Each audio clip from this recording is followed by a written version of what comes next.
Innal hamdalillah nahmaduhu wa nasta'inuhu wa nastaghfiruh wa na'udzu billahi min shururi anfusina wa sayyiati a'malina. Man yahdihillahu fala mudilla lahu wa man yudlil fala hadiya lahu. Asyhadu an la ilaha illallah iqraran bihi wa tauhida wa asyhadu anna Muhammadan abduhu wa rasuluh. Allahumma salli wa sallim wa barik ala habibina wa nabiyina Muhammad wa ala alihi wa sahbihi wa man tabi'ahum bi ihsanin ila yaumiddin. Ma'asyiral muslimin, usikum wa nafsi bi taqwallah faqad fazal muttaqun. Faqala Allah ta'ala ya ayyuhalladzina amanu taqullaha haqqa tuqatih wa la tamutunna illa wa antum muslimun. Ya'lamu rahimakumullah fa inna asdaqal hadits kitabullah wa khairal hadi hadi Muhammadin sallallahu alaihi wasallam wa syarrul umuri muhdatsatuha wa kullu muhdatsatin bid'ah wa kullu bid'atin dhalalah wa kullu dhalalatin finnar. Ma'asyiral muslimin, sidang Jumat rahimani wa rahmakumullah. Tidak berhenti-hentinya kita bersyukur, mengucapkan hamdalah, alhamdulillah kepada Allah Subhanahu wa taala atas limpahan karunia dan nikmatnya yang begitu banyak. Tak juga kita melupakan untuk senantiasa memperbanyak salawat kepada Rasulullah sallallahu alaihi wasallam, terutama di hari Jumat, di mana hari Jumat merupakan hari raya kaum muslimin, di mana hari Jumat merupakan hari terbaik di dalam sepekan. Ma'asyiral muslimin, Rasulullah sallallahu alaihi wasallam menyebutkan di dalam sebuah hadis yang diterima oleh Sa'ad bin Waqqas radhiyallahu anhu, salah seorang sahabat Nabi yang termasuk al-'asharah al-mubasysyirin bil jannah, yaitu di antara 10 sahabat Nabi yang beliau kabarkan akan masuk surga. Sa'ad bin Abi Waqqas pernah menuturkan, Rasulullah SAW bersabda, innallaha yuhibbul 'abda al-taqiyya al-ghaniyya al-khafiyya al-hafiyya.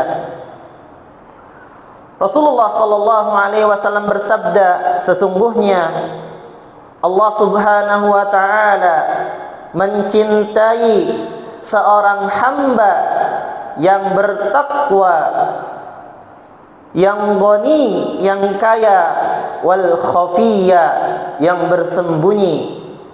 Lantas apa maksud di dalam hadis tersebut? Rasulullah sallallahu alaihi wasallam menyebutkan bahwasanya Allah mencintai seorang hamba. Tentu kita ingin mendapatkan kecintaan Allah Subhanahu wa taala. Kita ingin mendapatkan kasih sayang Allah Subhanahu wa taala. Bahkan kita mengaku kita cinta kepada Allah Subhanahu wa taala supaya Allah mencintai kita. Lantas para ulama mengatakan laisa sya'nu an tuhib walakinna sya'nu an tuhab.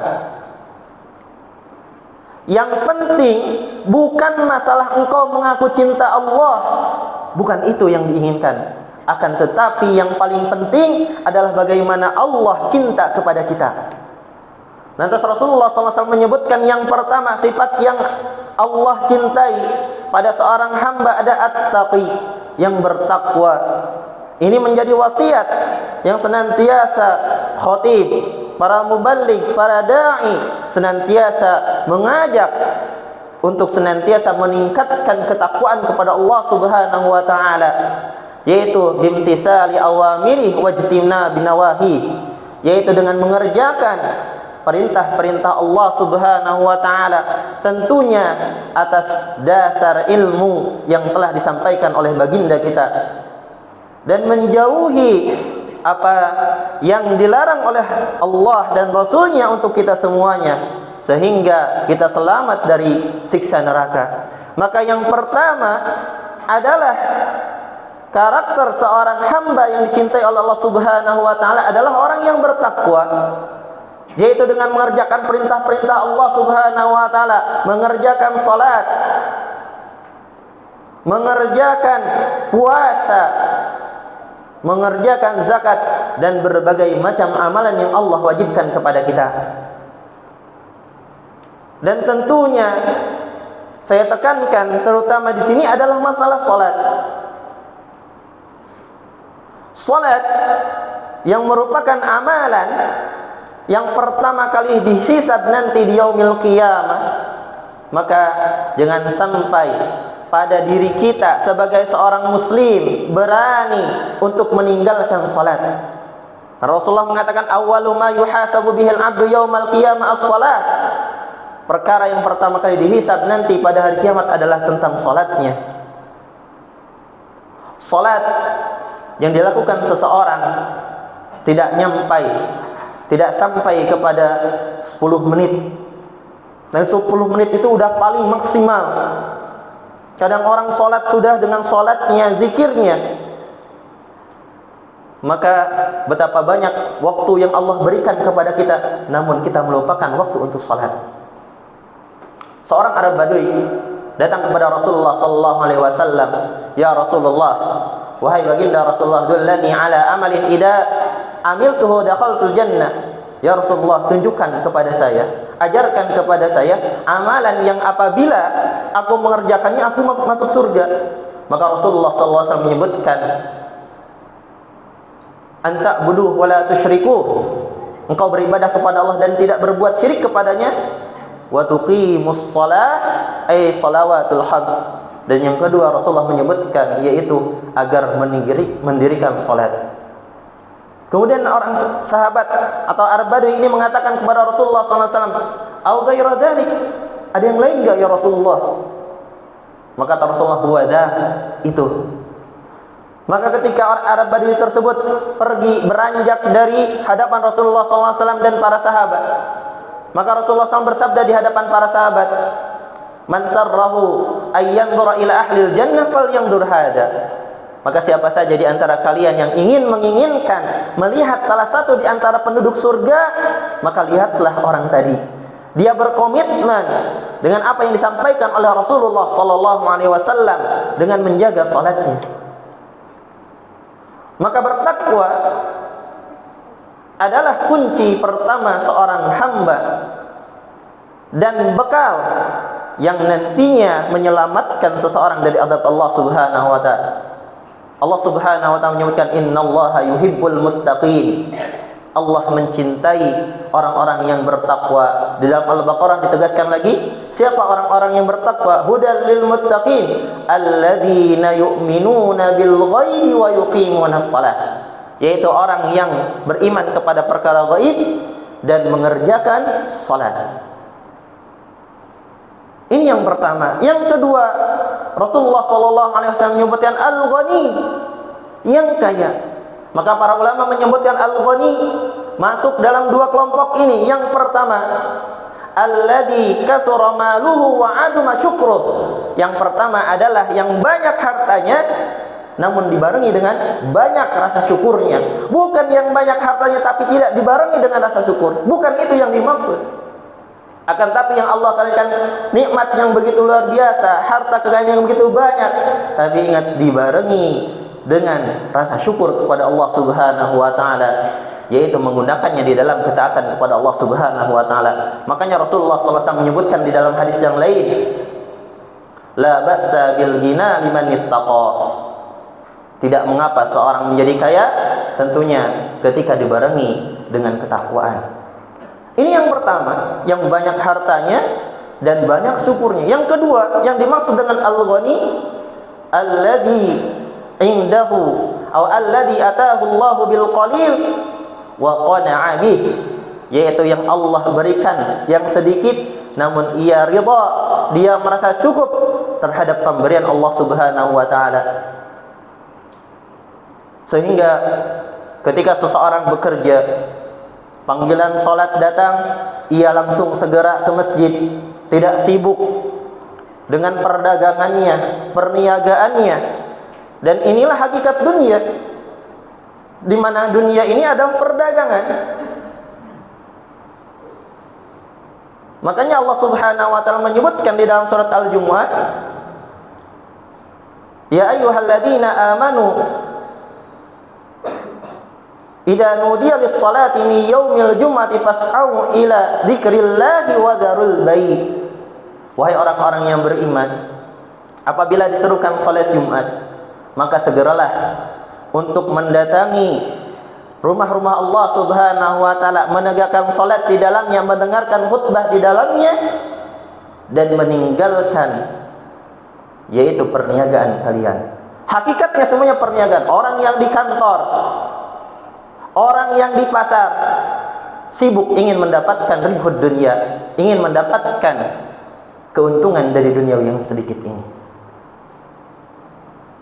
Makanya Rasulullah sallallahu alaihi wasallam bersabda, "Laisal ghina bi kasratil 'arad, walakinnal ghina ghina'un nafs." Yang dimaksud dengan kekayaan bukan dengan banyaknya harta, akan tetapi yang dimaksud dengan kekayaan yang hakiki adalah kayanya hati kita. Makanya Ibnu Battal pernah mengatakan, beliau mengatakan tentang hadis ini, yuridu laisa haqiqatul ghina an kasrati mata'id dunya. Yang dimaksud dengan hakikat kekayaan yang sesungguhnya bukan yang dimaksud banyaknya harta semata. Karena li'anna katsiran mimman wasa'a Allah alaihi fil mal yakunu faqiran nafs. Karena sesungguhnya betapa banyak orang yang Allah karuniakan kekayaan, namun hatinya, dirinya adalah orang yang fakir. La yaqna'u bima a'ta. La yaqna'u bima a'tahullah. Dia tidak merasa tenang, dia tidak merasa ridha dengan apa yang telah Allah berikan kepadanya. Fahuwa yajtahidu da'iban fi ziyadah. Dia senantiasa berambisi untuk menambah dan menambah terus-menerus. Wala yubali min aina ya'ti. Dia enggak peduli lagi dari mana harta yang ia dapatkan. Tidak peduli mana yang haram, tidak peduli mana yang halal. Tidak peduli mana yang haram, dia terabas semuanya. Faka'annahu faqirun minal mal. Maka seolah-olah dia adalah orang yang paling fakir, orang yang paling miskin. Li syiddati syarhihi wa hirsihi 'alal jama'. Karena ambisiusnya dan niat buruknya untuk mendapatkan dunia tersebut. Wa innama haqiqatul ghina ghina'un nafs. Dan ketahuilah sesungguhnya hakikat kekayaan adalah kekayaan hati. Alladhi istagna sahibu bil qalil wa qana'a bih. Yaitu di mana orang tersebut merasa cukup dan qanaah terhadap apa yang telah Allah berikan kepadanya. Barakallahu li wa lakum fil Qur'anil 'azim wa nafa'ani wa iyyakum bima fihi minal ayati wadh-dhikril hakim wa taqabbalallahu minni wa minkum tilawatahu innahu huwas samiul 'alim.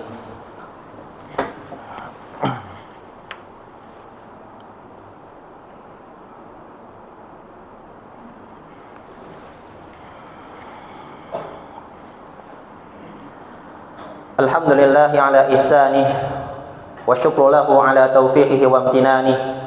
Asyhadu an la ilaha illallah wahdahu la syarika lah wa asyhadu anna Muhammadan abduhu wa rasuluh. Ya ayyuhalladzina amanu taqullaha wa qulu qawlan sadida yuslih lakum a'malakum wa yaghfir lakum dhunubakum wa may yuti'illaha wa rasulahu faqad faza fawzan 'azima. Setelah Rasulullah sallallahu alaihi wasallam menyebutkan dua sifat tadi, yang pertama at-taqi, yang kedua al-ghani, yang ketiga Rasulullah sallallahu alaihi wasallam menyebutkan karakter yang ketiga atau sifat yang ketiga adalah al-khafi, yaitu orang yang beramal namun dia tidak menampakkan amalannya. Alladhi ya'mal, yaitu orang yang beramal namun dia dengan beramalnya tidak ingin tenar, tidak ingin mendapatkan dari secuil dari dunia ini. Maka ini yang dimaksud dengan al-khafi. Maka betapa banyak orang yang menginginkan popularitas. Ia membuat rangkaian amalan-amalan, sedekah, infak dan seterusnya agar dipandang, agar dikatakan orang yang dermawan dan seterusnya. Maka jangan sampai pada benak diri seseorang yang beramal kepada Allah Subhanahu wa taala ingin mendapatkan secuil daripada dunia. Dalam riwayat lain Rasulullah SAW membacanya Al-Hafi. Siapa yang dimaksud dengan Al-Hafi? Al-Hafi yaitu orang-orang yang perhatian terhadap keluarganya, tidak peduli dengan urusan yang lain. Maksud di sini dia tidak menelantarkan keluarganya dan ia sibuk dengan urusan teman-temannya, sibuk dengan urusan tetangga-tetangganya, bahkan yang bukan menjadi urusannya pun ia sibuk dengan hal tersebut sedangkan keluarganya terbengkalai. Maka bukan itu yang dimaksud. Yang dimaksud dengan al-hafi adalah orang yang fokus, yang menjadikan urusan keluarga adalah urusan primer, urusan yang paling utama daripada urusan yang lainnya. Makanya Allah Subhanahu wa taala mengatakan, "Qu anfusakum wa ahlikum nara." Jagalah diri kalian dan keluarga-keluarga kalian dari api neraka. Maka tiga sifat ini adalah menjadi sebab mendapatkan kecintaan Allah Subhanahu wa taala. Yang pertama at-taqi, yang bertakwa. Yang kedua al-ghani, yang kaya, di mana kekayaannya di sini adalah ada dua. Yang tadi yang dimaksud adalah alladzi kasura maluhu wa aduma syukruh, ya orang yang Allah berikan banyak harta dan ia pun dibarengi dengan rasa syukur yang begitu luar biasa.